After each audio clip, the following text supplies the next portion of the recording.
CBS Radio Mystery Theater presents... Come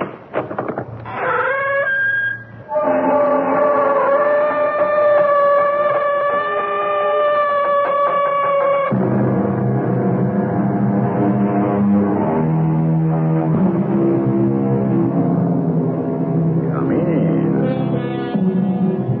Welcome. I'm E.G. Marshall.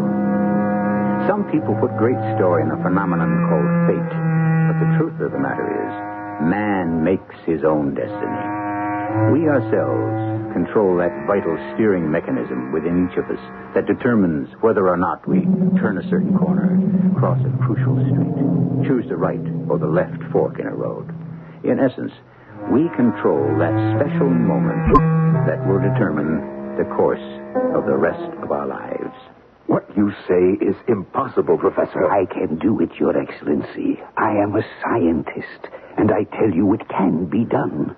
I can send a man back into time. Oh, insanity. And once I've sent this person back, I will have changed everything, because history hinges on just one man. And who might that be? You, of course, General. You.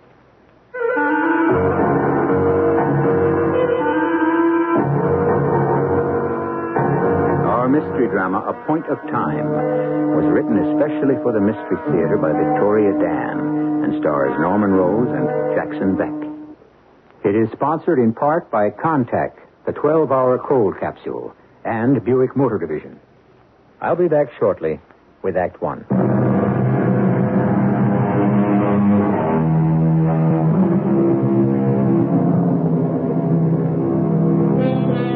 Welcome to the year 2052. Welcome to the celebration. The celebration of what? But of course, how could you know? It's the Jubilee, the 25th anniversary of the new regime of the great North Continent, the commemoration of 1/4 century of perfectly planned peace, of carefully controlled tranquility, in all an era of imperiously imposed rules and regulations. But is such a state so undesirable? After all, personal freedom is not too high a price to pay for prosperity.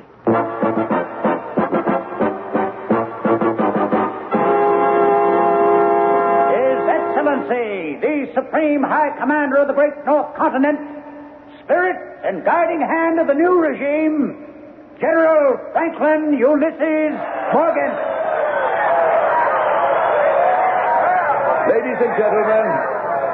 Ladies and gentlemen, loyal citizens, we are assembled here today to observe this, our glorious 25th birthday. A 1/4 century ago today, the great revolution laid to rest forever the cruel inefficiency and waste of the old regime. But all the old ways have not completely disappeared. We must remain eternally vigilant, ever watchful of the malignant seed of dissent that lies hidden, still capable of destroying the cohesiveness of our society. Still, this is a day of celebration, not of fear. Today we are filled with joy. And so, in the name of the new regime of our great North Continent, I officially open this Jubilee. Let the festivities begin.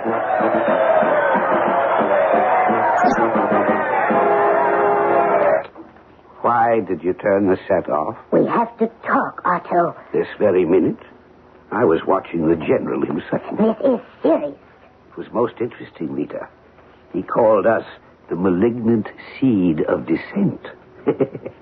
Not very flattering, is it? My dear brother, any minute now... Of course it's not flattering.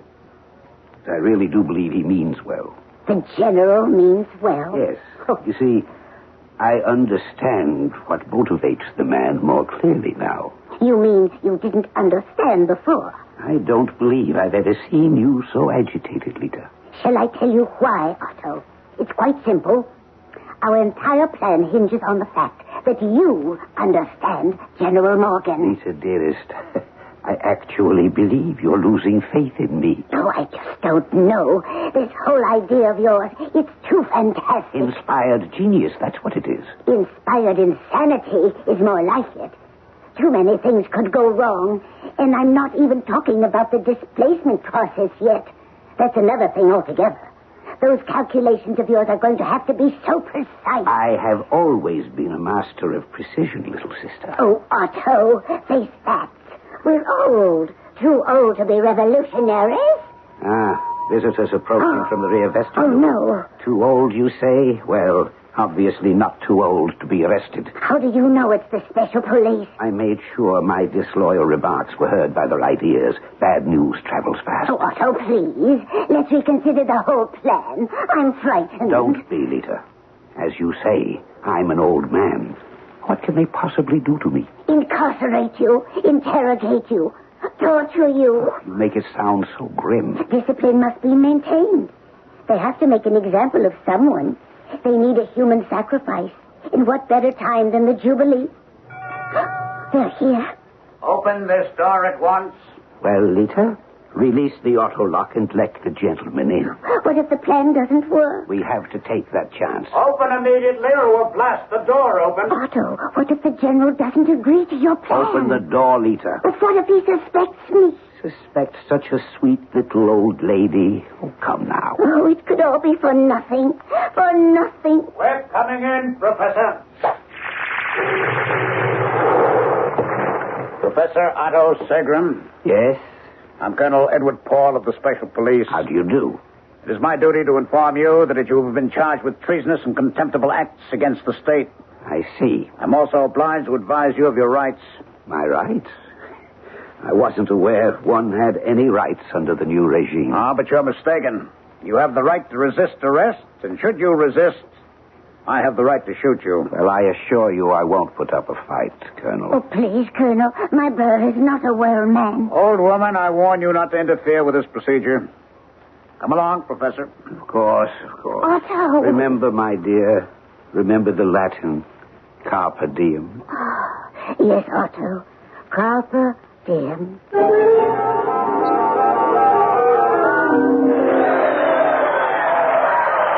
Benson. Yes, Your Excellency. Close that window. What, sir? That infernal racket is making my head explode. But it's the people, sir. I don't care. But it's you they're cheering. It is giving me a headache. Just close it. Very well, sir.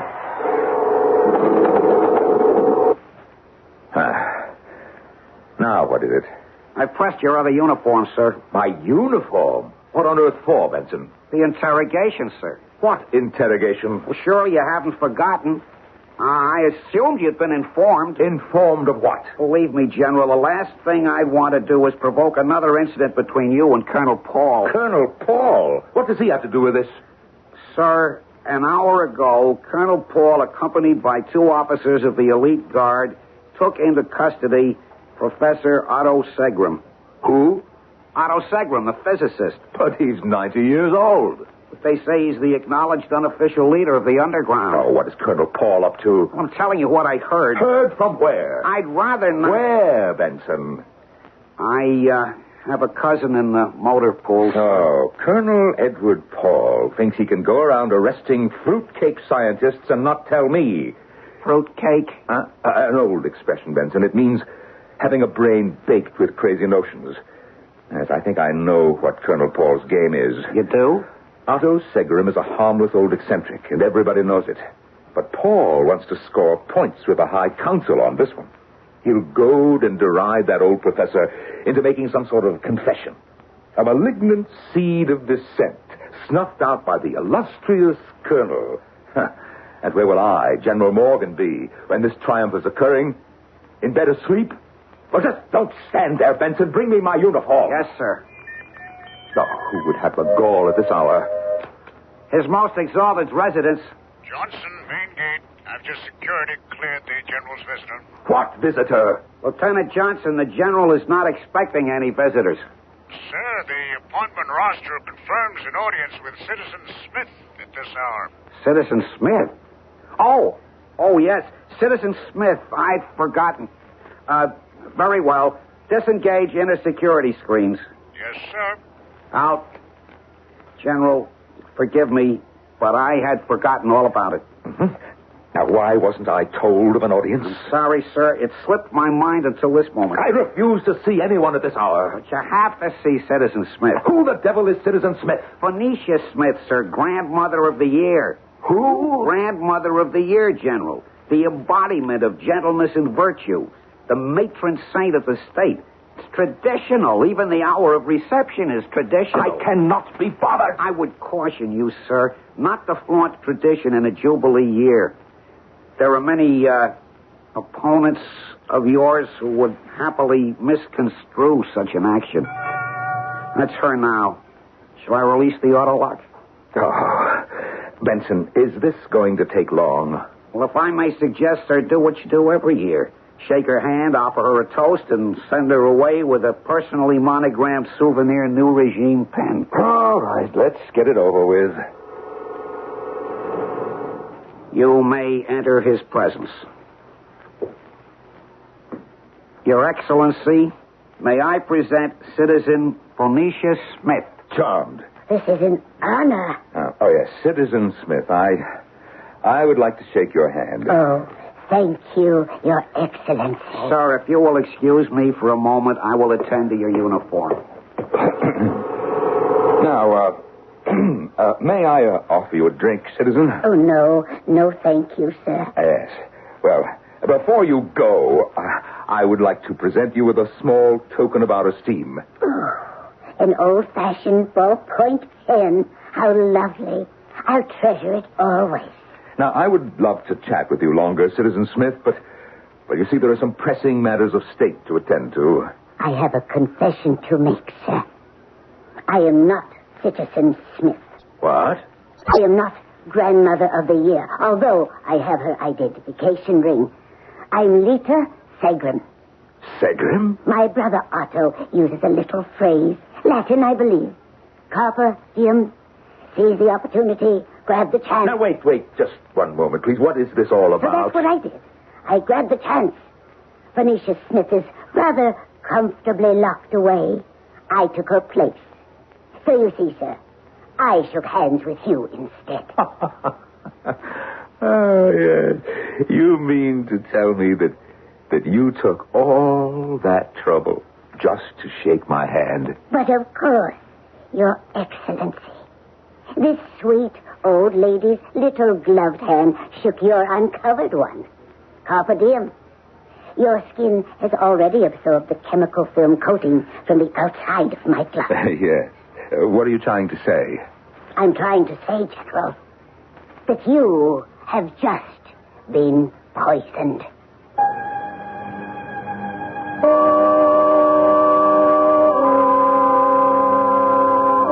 History and legend are filled with examples of lethal brews administered to unknowing victims in the spirit of goodwill. In a way, then, it's almost an insult to think that the most friendly, amenable tradition, the handshake, can be transformed into a deadly ritual.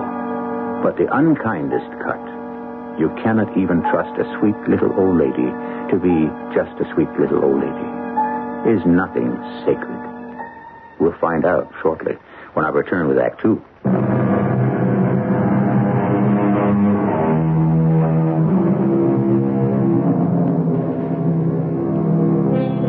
The author is Horace, a wise and noble sage who walked the earth 2,000 years ago.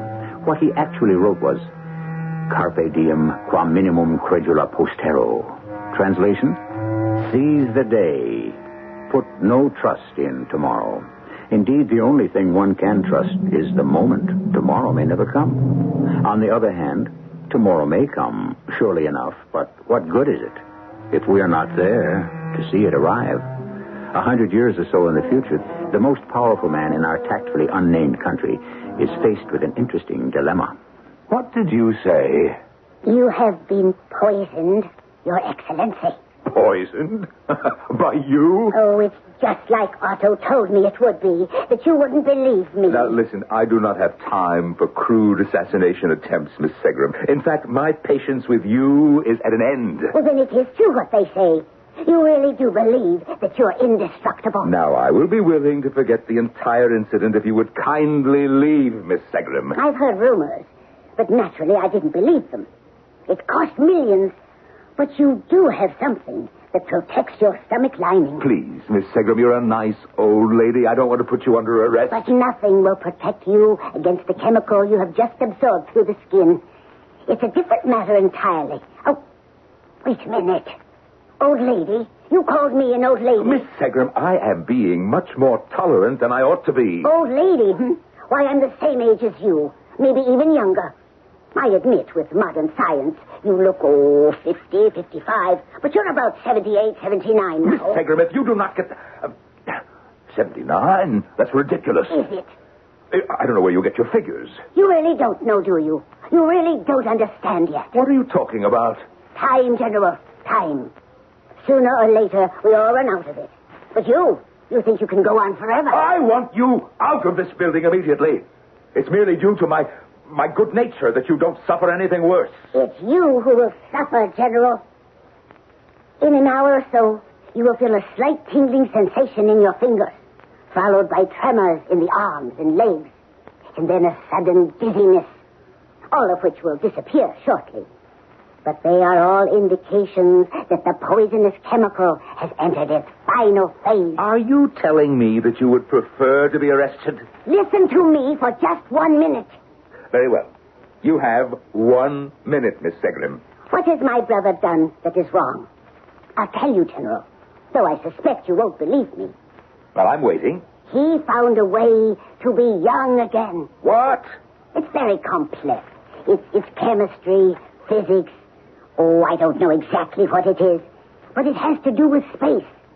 He can take a person, any person, and place them right where they were any time in the past, right into the space they were in a year ago, 10 years ago, 50 years ago. You have half a minute left. Oh, how can I explain it? It's like moving figures on a chessboard, except the squares represent spaces in time. And whatever point you move into, you become exactly where you were at that moment. Exactly the same, physically, mentally. A person could even live their life over again. Well, do you understand me?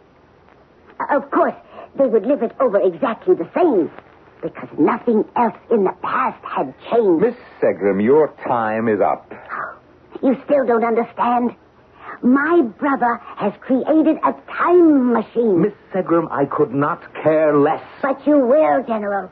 In a very short time, you will. Because, you see, time is something of which you have precious little.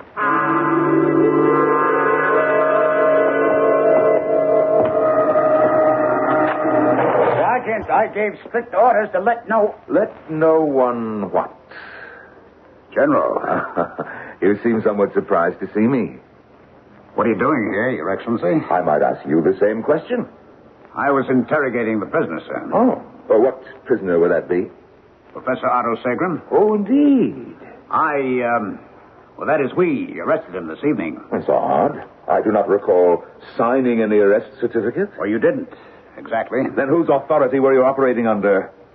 My own, sir. Uh-huh. You're taking on a lot more authority these days, aren't you, Colonel Paul? Well, I'm sure you would have approved if Your Excellency was acquainted with the case. Indeed. And why was I not acquainted with the case? Well, I did not wish to disturb Your Excellency at such a late hour. Oh, how thoughtful. I would have informed Your Excellency first thing in the morning. You seem to be taking a lot of initiative lately, Colonel. Well, I was forced to act quickly, sir. Oh? This man is a menace to the state. Otto Segram. You must be joking. He's a known subversive. Colonel, you've been reading your own press releases again. I can produce 50 witnesses who will swear. Oh, I'm sure that you can. He must be tried and executed. Of course he must be executed. By tomorrow morning, the public will demand it. The people want justice done. Yes, I'm quite sure that you have seen to that. Now, forgive me, Your Excellency, but I get the impression that you dislike the idea of a public execution. I am tired of all these executions, Colonel. Tired, sir? How many do we have? 50, 60 a year? Executions are the safeguard of the regime. Am I to understand that you no longer... Don't put words in my mouth, Colonel. Well, I wasn't... All right. I'm obliged to execute Segram. But between us, Colonel, how is a 93-year-old man a threat to the regime? There's been talk, General. Oh, enlighten me. He has been working on a certain device. What kind of device? He remarked to a colleague that he had invented a mechanism that could change the course of history. Yes? Well, don't you see? Could only be one thing. What? A bomb. You have evidence, of course. Well, I mean, your men searched the laboratory, of course. Yes, sir. And? We didn't find anything as of yet. Colonel. Sir? Colonel, you are a jackass. Your Excellency, I'm only doing my job. And mine, perhaps. General, I have to interrogate a prisoner. You are dismissed. But the prisoner... I will proceed with the interrogation. Professor Otto Segram. Your Excellency, this is an honor. Let's dispense with the traditional hard sell and customary torture, and you just confess immediately. Confess to what? Criminal and traitorous acts against the regime. I have nothing to confess. Well, confess anyway. It looks better. What do you mean, it looks better? Well, you know, on the execution decree. You'd actually execute an old man. Professor, you are old. I am old. Who isn't old? What does chronological age mean nowadays? Look at me. Just look at me. How old would you say I am? 50?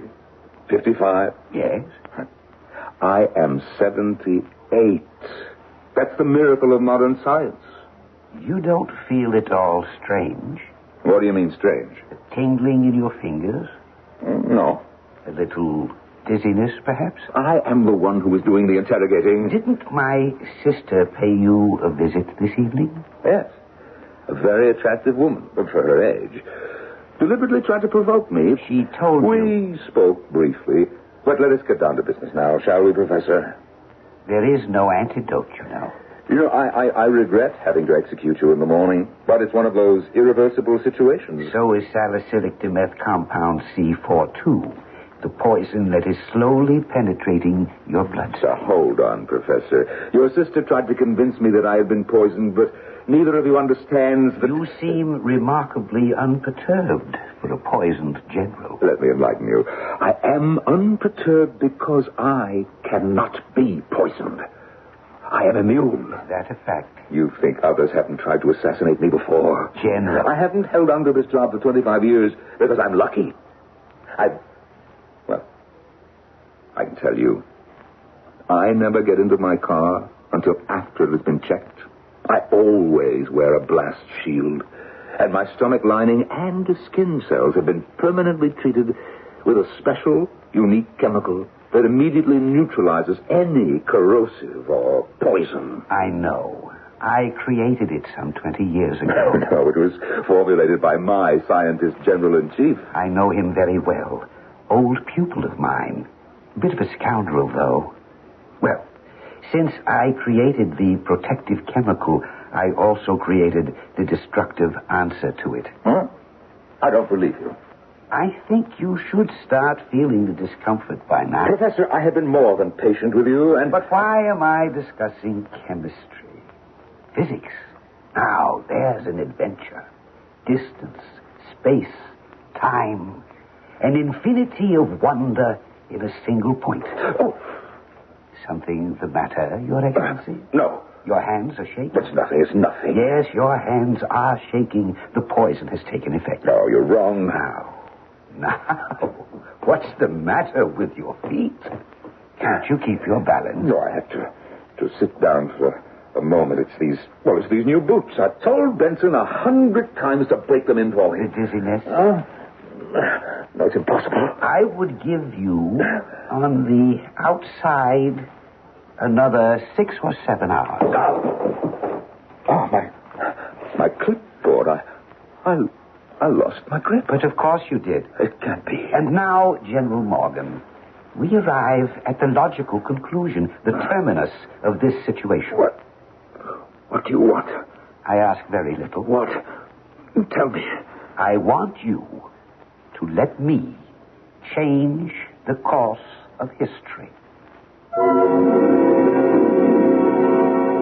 It is believed because it is absurd. It is certain because it is impossible. This is commonly known as Tertullian's rule of faith. Notice how we repeatedly refer back to ancient Romans for present-day wisdom. What is absurd, after all? The absurdities of yesterday have become the commonplace of today. And so isn't it only logical that the impossibilities of the present are merely the sure things of the future? And you may be sure of one thing in the immediate future. I'll be back shortly with Act 3.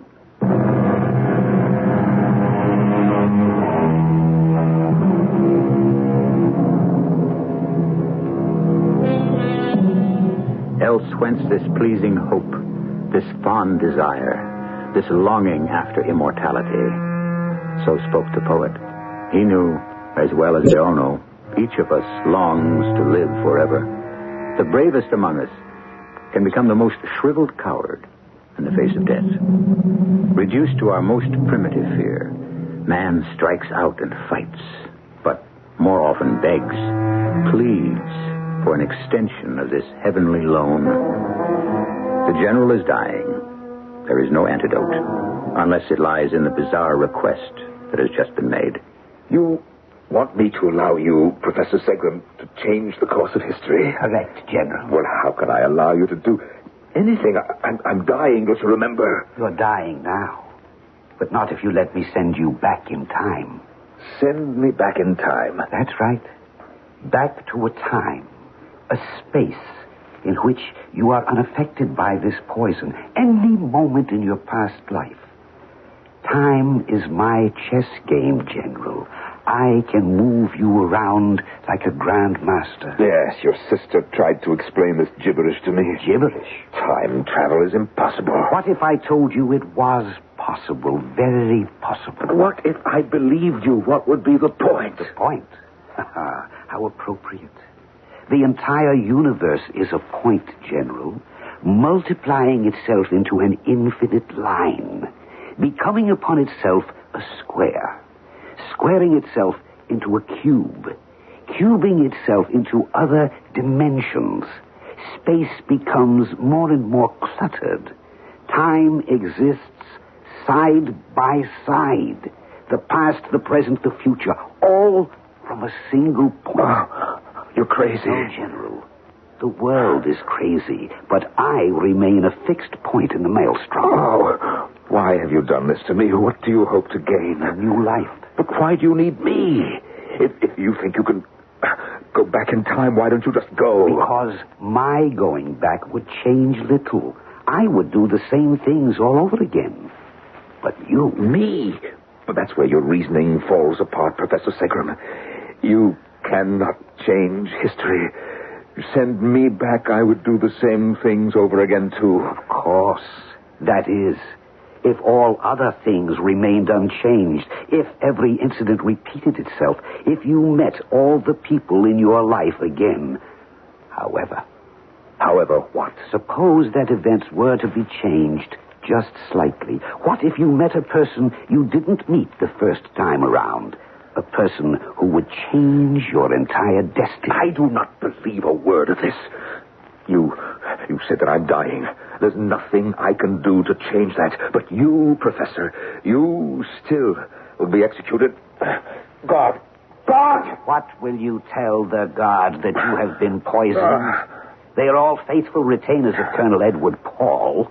The news will be a source of great rejoicing. How can I just be standing here calmly talking to you? Why aren't you torturing me for an antidote? I don't know. It's because you know it's useless to fight. What's the matter with me? Maybe this is all a trick. You know it isn't. I don't want to die. You don't have to die. But you said... What is a point in time but a crux of events? A certain hinge on which key decisions swing. A pivot steering through the wave of the past. Look, old man, none of this makes sense. If I go back in time, I'll be young again. Fine. There's no poison in my bloodstream, right? But there's also memory of the future. I'm not older. I'm not Why, sir, I'm the same. Exactly the same person I was before at that moment in time. So, it's useless. No one can change the past. I need you, Morgan.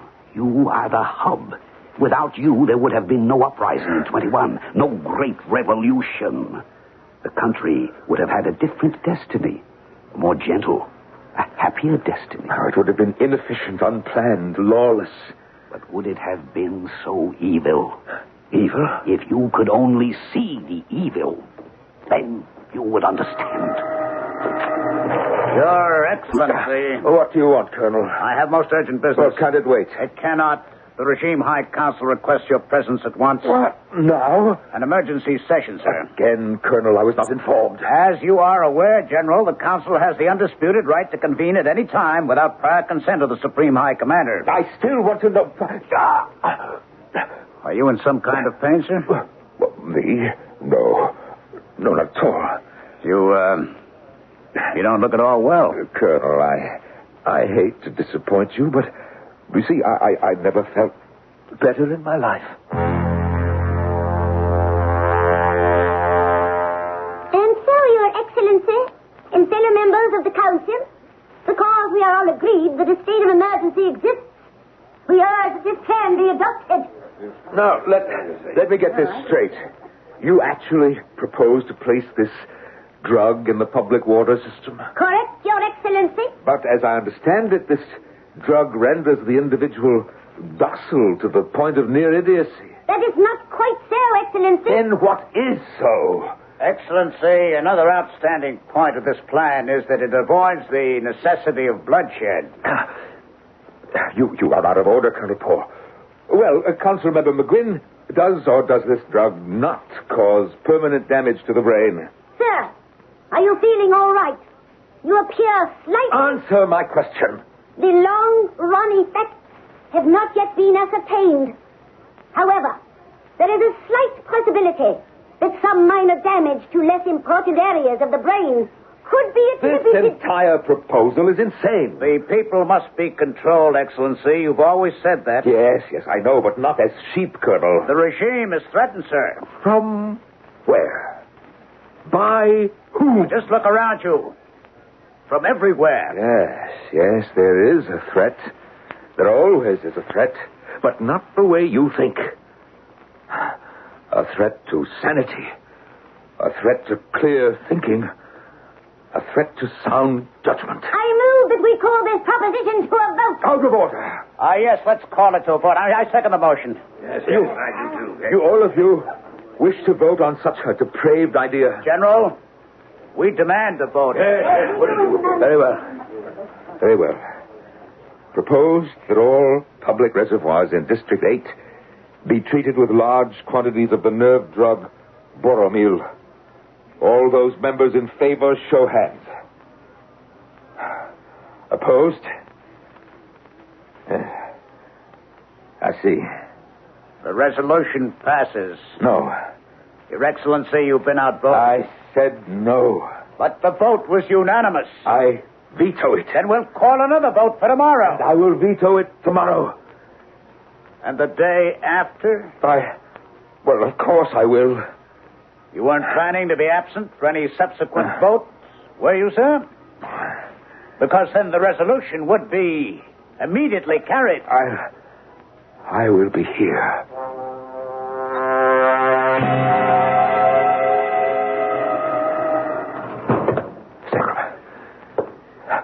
Segram, you said that there is some kind of solution, something crazy, impossible but a solution. Yes, General. Well, I put my faith in anything now.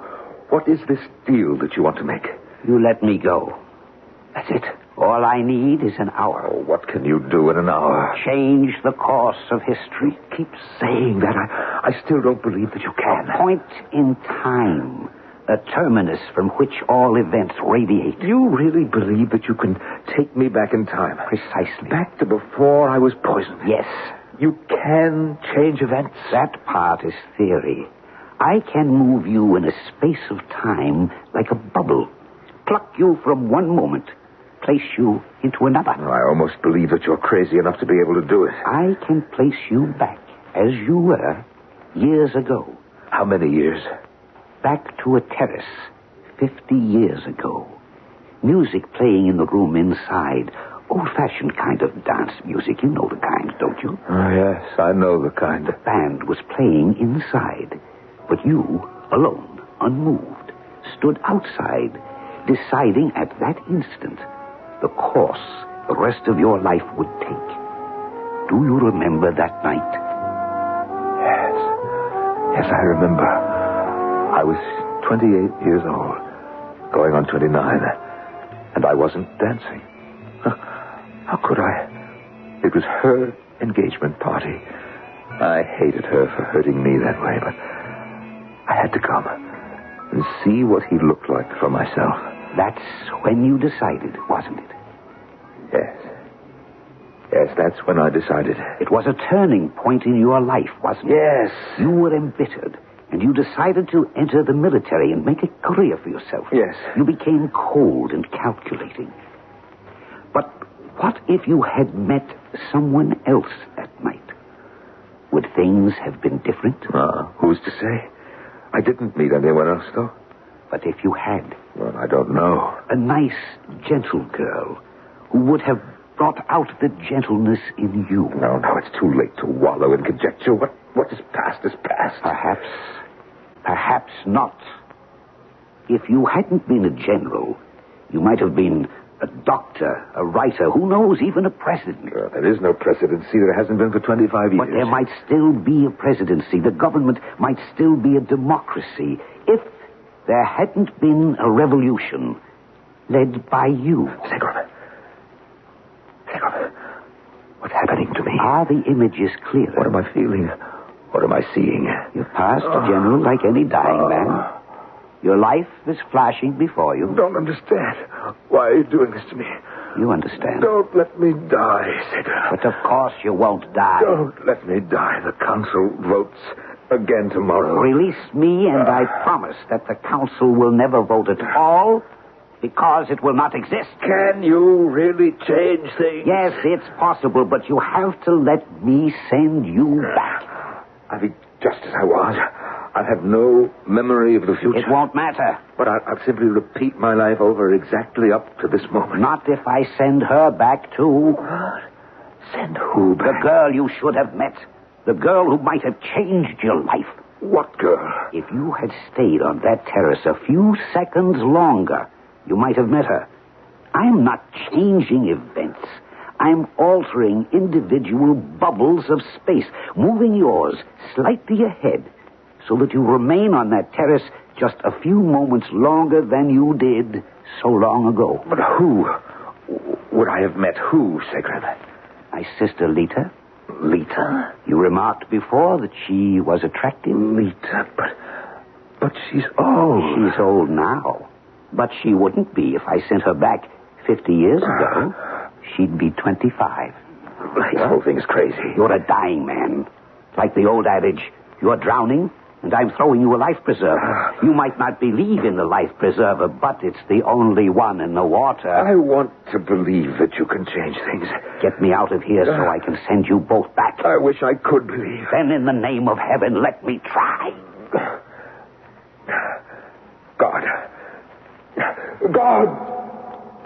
God, I want this man released into my custody.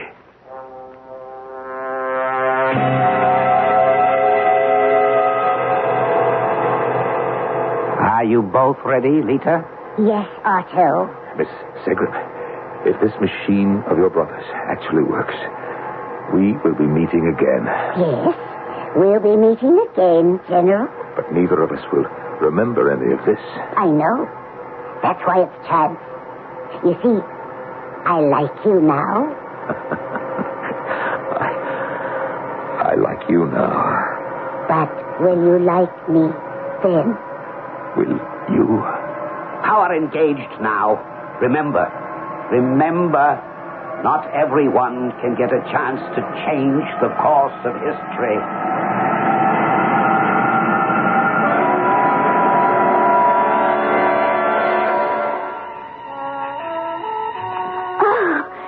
Excuse me. What do you want? Why, I didn't realize anyone was out here. Oh, I just wanted some fresh air. Who are you? I don't remember seeing you inside. It's funny. I just got here. I was about to start a dance with my boyfriend, but suddenly I'm outside here. Oh, you came with your boyfriend? Oh, he's not really a boyfriend, just a date. What's your name? Lita. Lita? Mm-hmm. Hey, very pretty name. Thank you. But then, you're a very pretty girl. Well, you're rather nice yourself, Mr. Morgan. Ulysses Morgan. You know, a minute ago, I was depressed and bitter, unhappy. But now... Yes? I have a question to ask you. Well, ask me. Lita, where have you been all my life?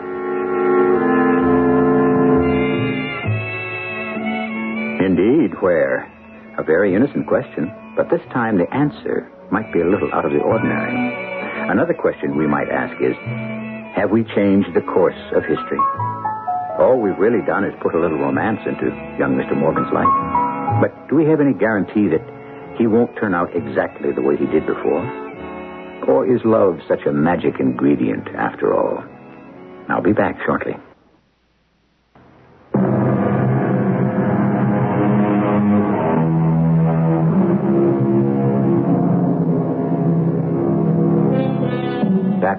Turn backward, O time, in your flight.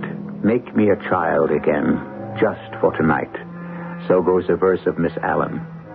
Is there really only one moment, one crucial moment, that if lived over differently, could change the course of our lives, and perhaps even the lives around us? We are, after all, part of one great tapestry, and the threads of each individual life weave together to form the whole. Our cast included Norman Rose, Jackson Beck, Ralph Bell, and Evie Juster.